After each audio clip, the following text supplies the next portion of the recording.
반갑습니다. 저 없는 동안 잘들 지내셨어요? 제가 없으니까 좋았죠? 예. 자연스럽게 이해가 나오는데요. 저 여러분들이 휴가 가게 해주셔서 저 휴가 잘 보내고 왔습니다. 그래서 휴가를 보내고 몸과 마음이 다 가벼워진 상태로 돌아왔습니다. 그래서 여러분들과 이렇게 함께 예배드리게 되니까 얼마나 좋은지 모르겠어요. 수련회가 우리가 8월 13, 14, 15에 있습니다. 매년 있는 수련회라고 생각할 수도 있어요. 수련회 거기서 거기지 라고 생각할 수 있지만 우리가 얼마만큼 소망하고 얼마만큼 기대하고 바라고 가느냐에 따라서 그게 다릅니다. 하나님께서 우리에게 주시는 은혜가 틀려요. 바라고 기대하는 만큼 하나님께서 주십니다. 많이 기대하고 많이 바라는 사람한테는 많이 주시고 적게 기대하는 사람한테는 그냥 이렇게 대충 주세요.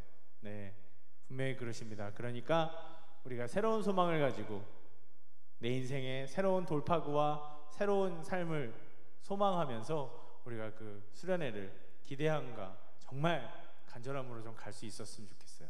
여러 가지 환경이 안 될 수도 있습니다. 그런데 그 환경까지도 하나님께 맡기고 하나님 도와주십시오, 열어주십시오. 우리가 이렇게 기도하면서 수련회를 준비하면 분명히 여러 가지 것들이 다 열릴 거예요. 그래서 수련회 갈 수 있게 될 겁니다. 그리고 거기서 우리가 정말 다른 은혜들을 맛볼 수 있게 될 거예요. 네, 그러니까 우리가 그냥 안 돼요, 환경이 안 돼요, 사정이 안 돼요 이러지 말고 우리의 삶에 함께 하시는 하나님을 의지하면서 환경을 만들어 봅시다. 그래서 꼭 참여할 수 있도록 하나님 은혜 우리가 같이 기도하고 응답받아 보는 그런 시간 될 수 있도록 해봤으면 좋겠습니다. 그리고 제가 5분 일찍 오기 했는데 그냥 단순히 5분 일찍 와서 우리가 묵도하자 이게 아니라 요즘에 우리 비전 찬양단이 예배 시작하기 전에 같이 기도하지 않습니까, 여러분? 그죠? 그렇습니까? 그 기도에 우리가 같이 와서 비전 찬양단도 좀 바쁘겠지만 항상 좀 5분 전에 같이 정리하고 우리가 함께 오늘 우리가 드리는 이 예배에 하나님께서 우리에게 정말 사모하는 사람들에게, 우리 모두에게 찾아온 사람들에게 하나님께서 은혜를 주시기를 바라는 마음으로 우리가 열심히 같이 기도했으면 좋겠어요. 그러면 또 하나님이 우리가 간구하고 기대하는 만큼 다른 은혜를 주십니다. 그러니까 그렇게 우리의 예배를 함께 만들어 보는 시간이었으면 좋겠어요. 그렇게 해주실 거죠? 네. 청년들 다 교육부 섬기고 이러느라고 바쁘겠지만 우리가 5분만 시간을 더 써서 일찍 와서 정성으로 우리가 예배를 드리고 기도하면서 하나님께로 예배 드릴 수 있었으면 좋겠습니다. 제가 휴가 기간에 이렇게 잠시 널널하게 지내면서 이렇게 인터넷 검색을 했는데 물론 그렇게 새로운 단어는 아닙니다만 어떤 단어가 눈에 들어왔고 그 단어가 제 마음을 너무 아프게 했어요. 여러분들도 익숙히 잘 알고 있는 단어지만 오포 세대라는 단어를 아시죠, 여러분? 오포 세대. 모르시는 분은 모르실 수도 있죠. 오포 세대라는 뭐냐면 5가지를 포기한 세대라는 얘기죠. 5가지. 그 5가지가 뭘까요? 물론 여기서 연애를 하고 계시는 분도 계시지만 보통 취업하고 먹고 살기 위해서 연애도 포기하고, 연애를 포기하니까 결혼도 포기하게 되고, 결혼을 포기하게 되니까 혹시 결혼한 사람도 돈 벌고 먹고 살기가 너무 힘들어서 출산도 포기하고, 그리고 또 인간관계를 하려고 하면 여러 사람 만나고 다니려면 돈이 필요하니까 돈이 없고 쪼들리니까 모두 포기해요. 인간관계도 포기하는 거죠. 그리고 요즘에는 집값이 너무 비싸서 내 돈 주고 집 사는 것은 영원한 정말 이루어지지 않는 꿈이다. 그래서 내 집 마련의 꿈도 포기하는, 그래서 5가지를 포기하는 세대, 요즘 우리 젊은 세대를 그래서 오포 세대라고 얘기를 한대요. 5가지를 포기한 세대. 전 그 얘기 이 얘기를 보면서 참 마음이 찹찹했어요. 그런데 정작 제 마음을 무너뜨린 단어는 이게 아니었어요. 그런데 이제는 5포 세대를 지나서 7포 세대로 간답니다. 7포. 이건 뭐냐? 7가지를 포기한 세대로 가는 거예요. 아니 이 5가지, 연애, 결혼, 출산, 인간관계, 내 집 마련 포기했으면 내 인생 다 포기한 거나 마찬가지인데 뭘 더 포기할 게 있어? 그 5가지 말고 2가지를 더 포기하는 게 있는데 그 포기하는 건 뭐냐면 전 그래서 너무 마음이 아팠어요. 꿈하고 희망까지도 포기가 된대요. 내가 언젠가는 이러한 사람이 될 수 있을 거야. 이런 사람이 될 수 있을 거야. 아니, 난 이런 모습으로 인생을 살아갈 거야. 꿈꾸며 그리는 것. 그리고 내가 지금은 이렇게 힘들지만 이것을 견디면 언젠가는 좋은 날이 올 거야. 꼭 좋은 날이 오게 될 거야 라고 하는 마음속에 기대하는 그 희망. 그 다른 사람에게 있어서 꼭 필요한 이 두 가지, 꿈과 희망, 이걸 이제는 사람들이 포기하기 시작한대요. 왜? 하루를, 이틀을, 사흘을, 나흘을 내가 정말 죽을 둥 사흘 둥 열심히 살아도 삶이 달라지는 게 없기 때문이라는 거죠. 삶이 달라지는 게 없이 더 힘들어지고 더 어려워지니까 더 노력하라고, 더 애쓰라고 하는데 나는 더 이상 노력하고 애쓸 힘이 없어지는 거예요. 너무 지쳐지죠.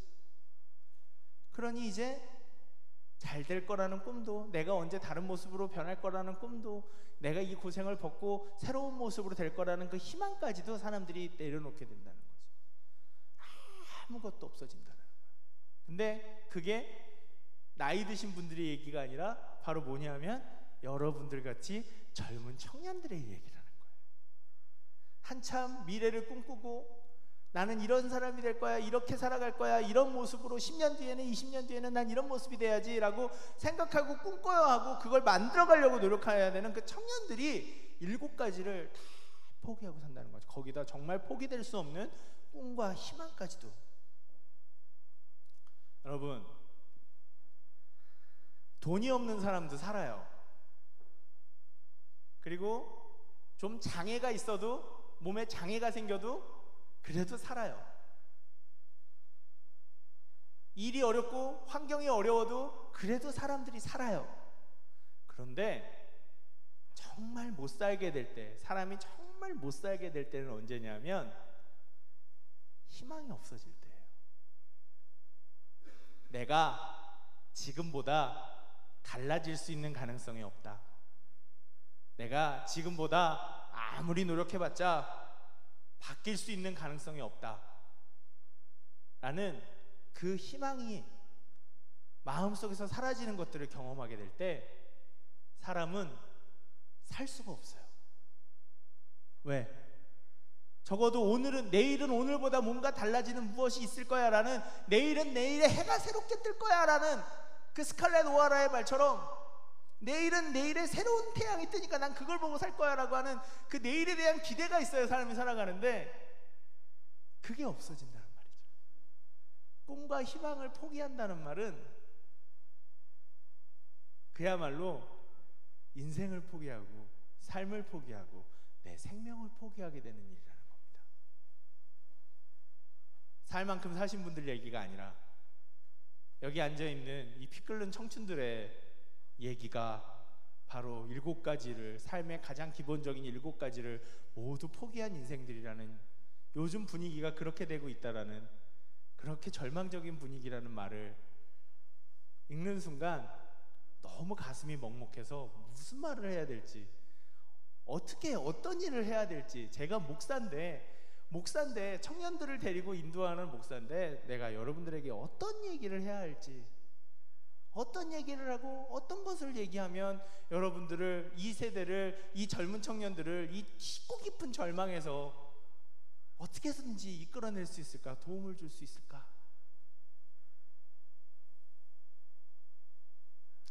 그래서 휴가가 즐거운 마음이었는데 그 글을 읽는 순간 너무 즐겁지 않게 됐어요. 너무 마음이 무거워졌어요. 어디 혼자 구석에 가서 울고 싶어지더라고요. 여러분 참 고생하십니다. 여러분 참 애쓰십니다.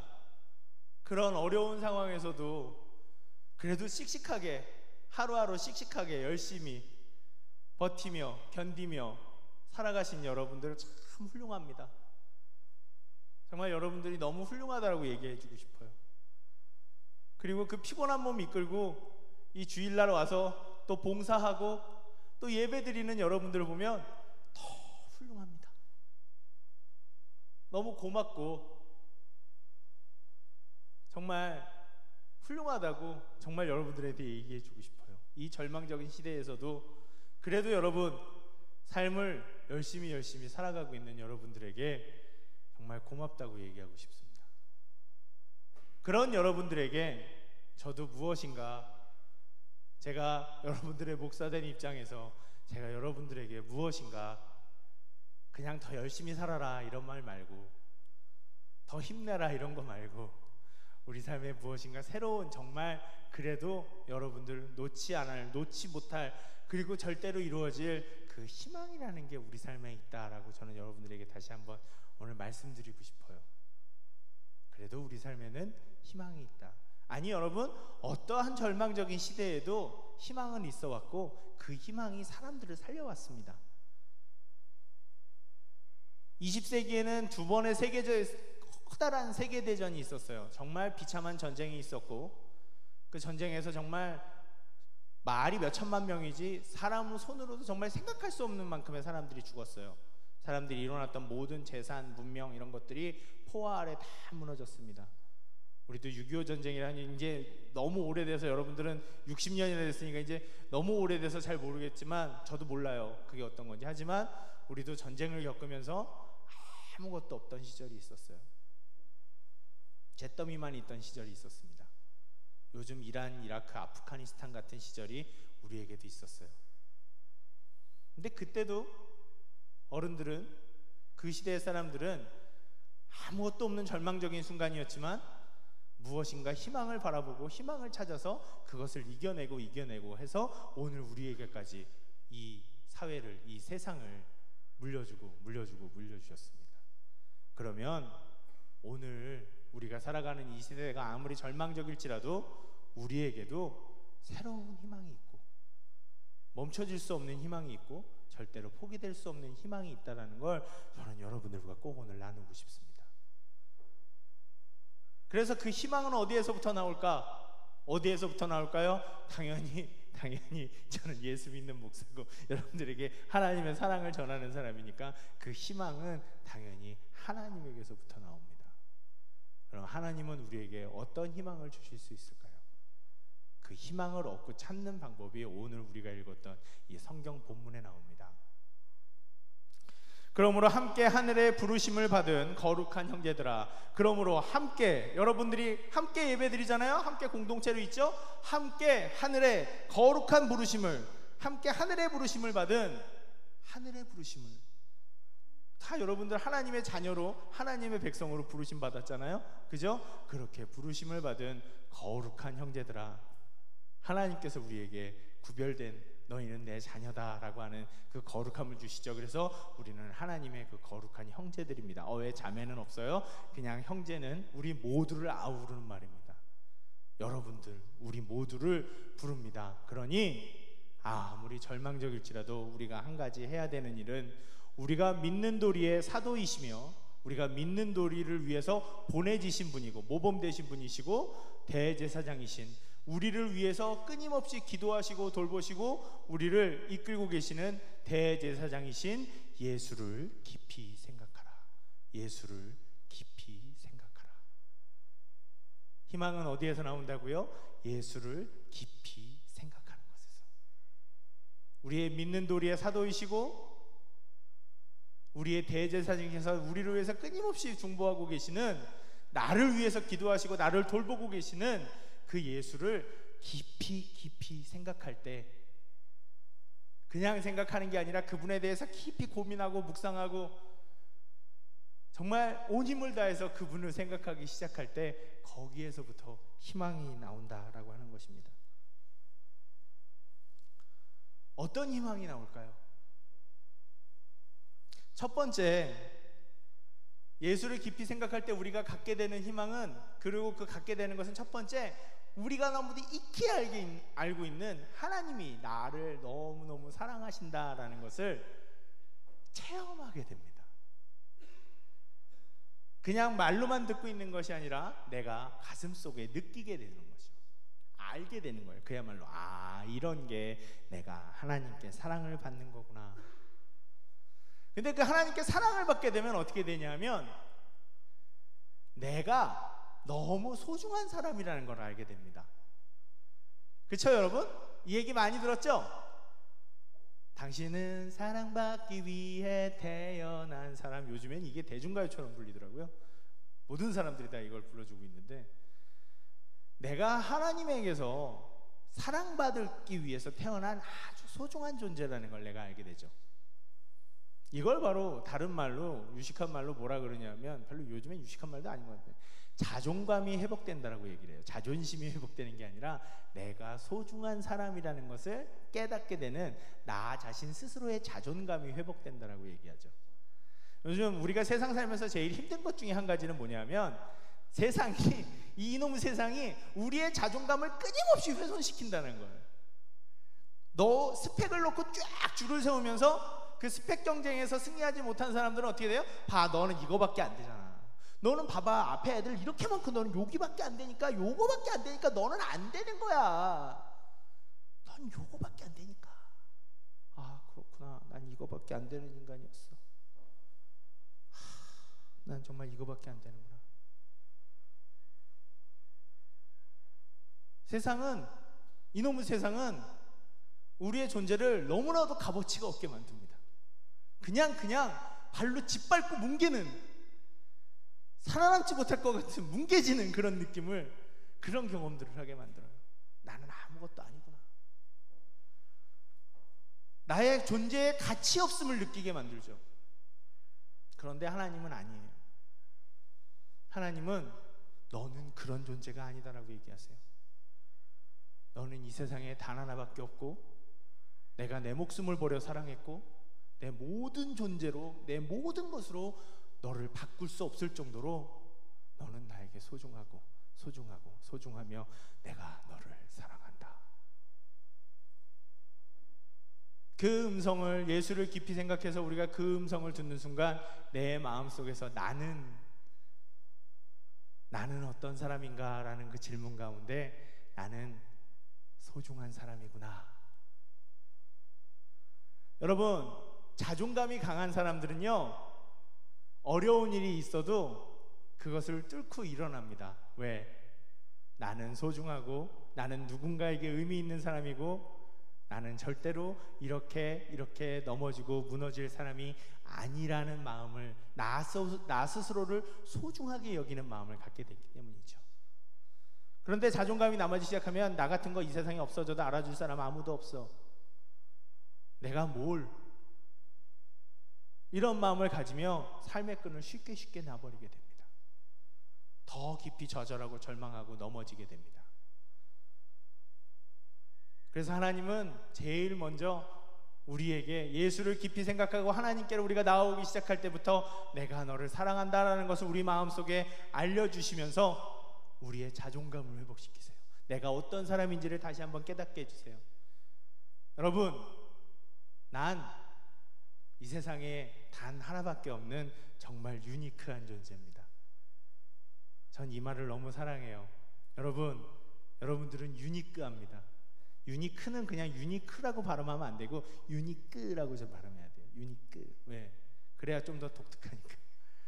여러분, 이렇게 한번 해봅시다. 따라합시다. 나는 유니크하다. 나는 유니크해서 소중하다. 나는 유니크해서 소중하고, 그래서 하나님께 사랑받는 존재다. 세상은 우리를 획일화시키고 다 똑같이 만들어서 너는 비교하고 이렇게 해서 너는 아니야, 너는 맞아, 이렇게 얘기할지 모르지만 하나님 앞에서 우리는 맞고 틀린 사람이 아무도 없어요. 하나님 앞에서 우리는 다 맞습니다.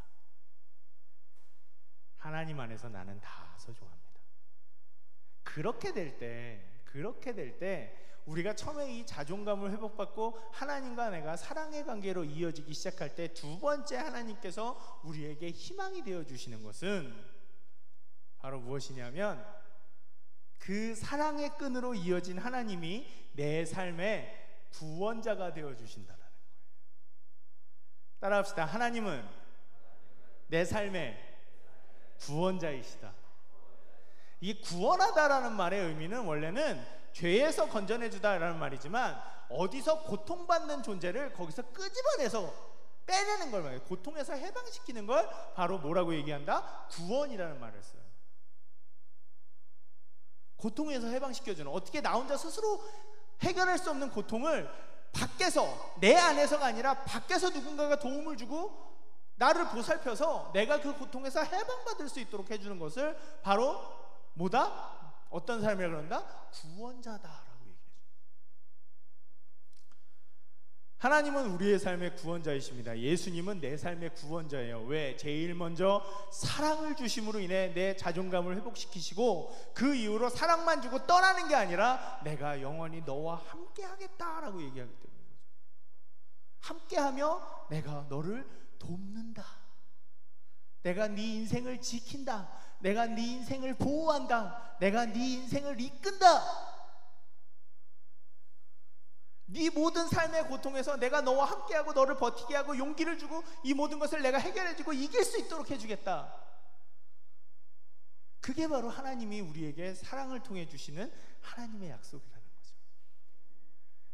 내가 혼자 이 삶의 고통 속에 그냥 허우적대고 넘어지고 있는 그걸로 내가 힘을 내서 아무리 힘을 내도 버둥거릴수록 더 깊이 빠져들어가는 내 절망적인 삶의 수렁 속에 하나님이 나를 그대로 두는 것이 아니라 하나님이 자신의 몸을 던져서 자신의 손을 집어넣고 자신의 생명을 던져서 나를 밀어올리고 끌어내서 그 삶이 지독하게 외롭고 힘들고 어려운 이 삶 속에서 나 혼자가 아니라 내가 너와 함께하고 너를 돕고 너를 이끌고 너를 만들어가고 너를 고쳐주겠다, 너를 회복시키겠다 하는 것이, 그리고 실제적으로 우리 삶에 그런 일들을 해주시는 것이 바로 하나님이시라는 겁니다. 내 삶을 지금 이 힘듦 속에서 끄집어내서 바깥으로 이끌어 주실 그분이 우리 인생에 계시다라는 것, 그런 분이 나와 함께 하신다는 것, 순수한 사랑으로 나를 사랑하시고 그렇게 내 인생을 바꾸어 주시는 분이 계시다라는 것이 바로 우리 인생에 하나님이 희망이 되어 주시는 이유입니다.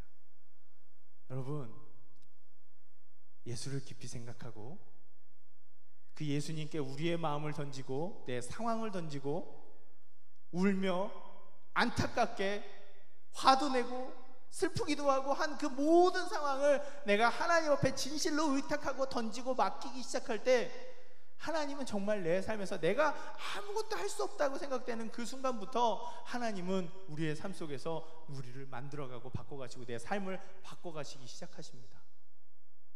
예수를 깊이 생각할 때 그런 일들이 생기기 시작합니다.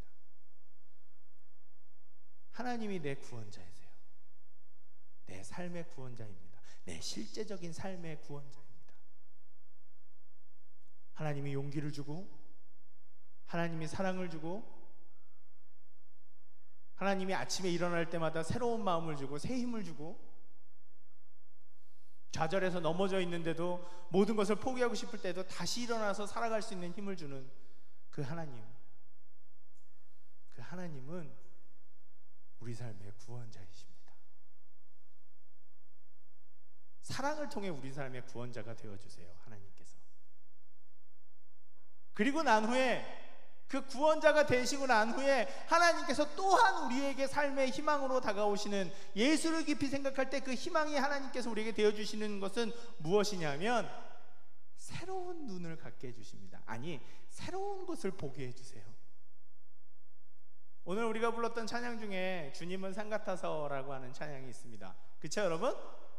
네, 안개가 날 가리워 내 믿음 흔들리려 할 때 나 주님께 나아가네, 이렇게 시작하는 찬양인데 그 찬양 가사 중에 이런 부분이 있어요. 눈을 들면 보이리라 날 위한 그 사랑. 제가 언젠가 이 찬양을 부르면서 펑펑 울었습니다. 이 부분 때문에. 삶이 너무 힘들어서, 삶이 너무 어두워서 나 어떻게 살아야 할까, 정말 내일이 오는 게 너무 두렵다 그래서 잠을 못 자는 그런 시절이 있었어요. 내일이 해가 뜨면 또 이 삶이 반복되겠지라는 게 너무 무서워서 잠을 자면 시간이 금방 가버리잖아요, 그죠? 근데 그래서 잠을 못 자는 거예요. 조금이라도 내일이 오는 걸 지연시켜 보기 위해서 잠을 못 자는 거죠. 그럴 때가 있었습니다. 그런데 그때 이 찬양의 가사를 보게 됐습니다. 듣게 됐습니다. 눈을 들면 보이리라 날 위한 그 사랑.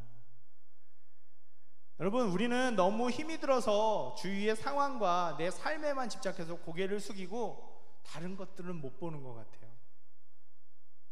다른 것을 볼 수 있음에도 불구하고 보지 못하고 내 주위 상황에만, 내 상황에만 빠져서 고개를 들지 못하는 거죠. 주위를 보면, 더 보면, 고개를 들고 보기 시작하면 거기에 내가 보지 못했던 하나님의 길이, 하나님의 사랑이 있는데 말이죠. 우리 윤성이가요, 이제 17개월 된 윤성이가 맨날 아빠한테 이렇게 합니다. 말은 못해요. 근데 이래요. 그럼 저는 저한테 안아달라는 거거든요. 그래서 저는 제가 좋아서 안아달라 그러는 줄 알고 기분 좋게 씩 하고 어차 하고 안아줍니다. 근데 이 녀석의 목적은 뭐냐면 아빠한테 안기면 어디까지 볼 수 있어요? 멀리까지 볼 수 있다는 거예요. 바깥을 보고 싶어서 저한테 안아달라는 거예요. 좀 실망이 되죠.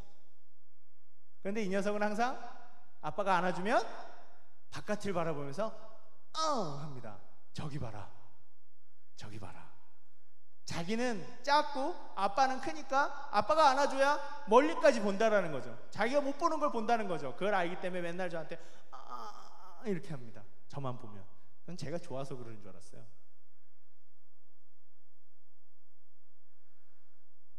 우리가 못 보는 것이 있습니다, 여러분. 나는 못 보지만 하나님이 보시는 것들이 있어요. 하나님은 볼 수 있는 것들이 있습니다. 그래서 내가 내 인생 속에서 너무 깊은 절망과 아픔 속에서 어찌할 줄을 모르고 있을 때 그 하나님을 만나게 되면, 예수를 깊이 묵상하면서 깊이 생각하면서 그 하나님께로 나아가게 되면, 내 모든 것들을 내어놓고 나아가게 되면 하나님이 나를 번쩍 들어올리시기 시작합니다. 그러면 길이 없어 보였고 어떻게 살아야 될지 몰랐고 내 인생 끝났다라고 생각되는 그런 순간에도 하나님은 새로운 걸 보여주세요. 아니야, 길은 여기에 있단다. 나는 보고 나는 알 수 있어. 내가 너에게 그 길을 보여줄게. 끝난 게 아니란다. 신기하게도 어려운 일이 있을 때 하나님 앞에서 기도하고 펑펑 울고 마음을 쏟아놓고 나면 마음이 가벼워지고 그 다음 날서부터 그 일을 해결할 수 있는 길들이 보이기 시작하고 열리는 일들을 종종 경험할 수 있습니다. 하나님이 우리의 희망이 되는 것은 하나님만 보는 것을 우리에게도 보여주시기 시작하기 때문인 거죠. 내가 못 보던 것들을 하나님이 보여주기 시작하는 거죠. 그걸 멋있는 말로 우리가 하나님의 비전을 본다라고 얘기를 합니다. 내 인생 이랬는데 그게 아니구나, 그게 아니었구나, 이걸로 끝나는 게 아니었구나. 하나님의 비전을, 그래서 희망이 없던 내 인생에 그래서 희망이 보이게 됩니다. 이 3단계를 통해, 하나님의 사랑을 통해 내가 회복되어지고 그 회복되는 것을 통해 하나님이 나의 구원자 되심을 내가 알게 되고 그 인생을 하나님과 함께 살아가게 되어지고, 그럴 때 그 함께 인생을 살아가는 것으로 끝나는 것이 아니라 새로운 길, 내가 알지 못했던 새로운 삶, 내가 살아갈 수 없을 거라고 절망했던 곳에서 새롭게 길을 보여주시는 하나님의 은혜가 우리 삶 속에서 일어나기 시작한다는 거죠. 하나님이 우리를 안아주시면, 하나님께서 우리의 눈을 띄워주시면, 하나님이 보는 것을 우리에게도 보여주기 시작하시면 그 인생은 아무리 절망적인 인생일지라도 그 절망을 이기고 새로운 것으로, 새로운 희망을 가지고 새롭게 인생을 살아가게 되어집니다. 제가 가기 전에, 휴가 가기 전에 엘리야의 그 회복, 하나님의 회복이라는 그 제목으로 설명을 했는데, 다음 주에는 그 후편에 대해서 설명을 할 거예요. 설교를 할 텐데, 하나님께서 엘리야에게 어떻게 그 절망 속에서 건지셔서 새로운 길들을 보여주시고 살아가게 하시는지, 그것들을, 우리의 삶의 진정 희망이 되시는 그 하나님을 여러분들이 예수를 깊이 생각하시면서 그냥 교회 한번 왔다 끝나는 것으로, 왔다 가는 것으로 끝나는 게 아니라 내 인생에 정말 희망을, 새로운 희망을 찾기 위해서, 사람들이 모든 것을 다 포기했다고 해도 나는 포기할 수 없는 한 가지 하나님을 찾으며 그 하나님 때문에 다른 모든 것들을 다시 다 회복할 수 있는 그런 삶으로,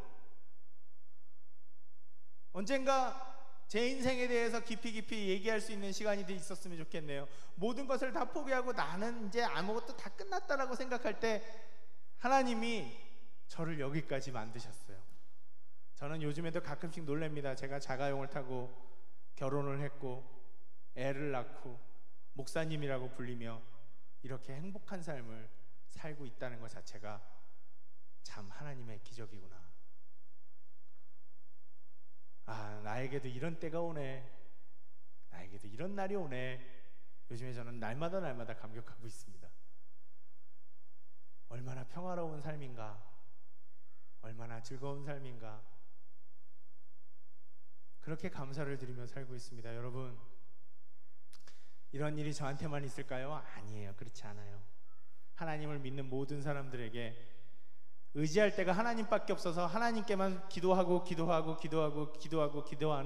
그 모든 사람들에게 하나님께서 동일하게 베풀어 주시는 은혜입니다. 저는 꼭 그렇게 믿습니다. 그렇게 믿기 때문에 저는 감히 여러분들에게 희망의 하나님을 소개합니다.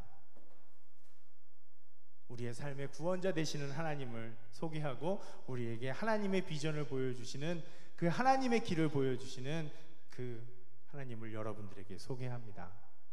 그러니 여러분, 함께 찾아봅시다. 절망하지 말고, 남들은 7가지 8가지를 포기해도 우리는 하나도 포기하지 말고 우리의 진정한 삶의 희망 되시는 예수를 깊이 생각하며 그 예수 안에서 우리가 같이 희망을 찾아봅시다. 우리가 기도할 때 응답하시는 그 하나님을 찾아봅시다. 기도할 때 살아계셔서 진짜로 응답하시는, 내 인생을 내 안에서 말씀하시고 바꿔나가기 시작하시는 그 하나님을 만나봅시다. 보물은 찾는 사람에게 찾아지는 거잖아요. 그죠? 보물이 있다는 소리를 들어도 아유, 보물이 있겠어? 라고 찾지 않는 사람에게는 찾아지지 않습니다. 연금술사의 마지막으로 그런 얘기가 있어요. 연금술사 읽어보셨나요? 파울로 코엘료의 연금술사라고 하는 소설이 있어요. 되게 유명한 소설이고 오래된 소설이죠. 꼭 한번 읽어보세요. 인생에 큰 도움이 됩니다. 거기 보면, 이거 스포일러긴 하지만, 거기 보면 주인공이 어떤 꿈을 꿨기 때문에 사막 한가운데까지 무엇인가를 찾으러 왔다라고 얘기를 해요. 그런데 그 사막 한가운데서 도둑을 만납니다. 그래서 그 도둑이 주인공을 흠씬 두드려 팬 다음에 모든 걸 다 뺏은 다음에 이렇게 얘기해요. 아이고 바보 같으니라고. 야, 나도 너랑 똑같은 꿈 꿨어. 똑같은 꿈 꿨지만 그 꿈만 믿고 여기까지 오는 바보가 어디냐? 이렇게 비웃습니다. 하지만 그 꿈만 갖고 거기까지 왔던 주인공은 결국 자신이 바라던 모든 것들을 얻게 되고 찾게 됩니다. 이루게 됩니다. 어떤 사람들은 그런 게 있다라고 얘기하니까 야, 그게 진짜 있겠냐? 바보같이 또 속는다, 이렇게 얘기할 수도 있을 거예요. 하지만 여러분, 그렇지 않습니다. 보물은 찾는 사람들이 참 얻는 거예요. 진짜 보물, 진짜 소중한 것은 얼마나 열심히 찾느냐에 따라 달라지게 됩니다. 내가 얻을 수 있어요. 하나님, 여러분, 그 하나님을 소유하십시오. 그 하나님을 만나십시오. 그 하나님을 만나기 위해 예수를 깊이 생각하십시오. 그럴 때 아무것도 보이지 않던 그 삶에 새로운 희망이 생기기 시작하고 내가 보지 못하던 새로운 길들이 보이기 시작합니다. 모든 것이 포기되어지는 시대에도 하나님은 아무것도 포기하지 않으시고, 하나님은 나도 나를 포기할 때 하나님은 나를 절대로 포기하지 않으십니다. 내가 너의 희망이다 라고 말씀하십니다. 그러니 여러분, 이 예배 가운데서도, 다가올 수련회에서도, 아니면 여러분들이 하는 개인적인 영성생활의 모든 순간에서도 하나님을 찾기를 게을리하지 마십시오. 하나님을 바라는 것을 멈추지 마십시오. 보물을 찾듯 깊은 땅을 파듯 열심히 하나님을 찾기 시작하고 깊이 생각하기 시작할 때 분명히 그 희망의 하나님을, 그 사랑의 하나님을, 회복의 하나님을, 용기의 하나님을, 치유의 하나님을 만나게 될 줄로 믿습니다.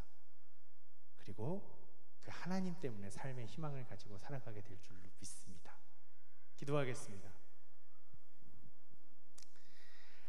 살아계신 주님, 주는 살아계신 하나님이시며 그의 백성들의 마음을 돌이키시는 분임을 모두가 알게 하여 주십시오.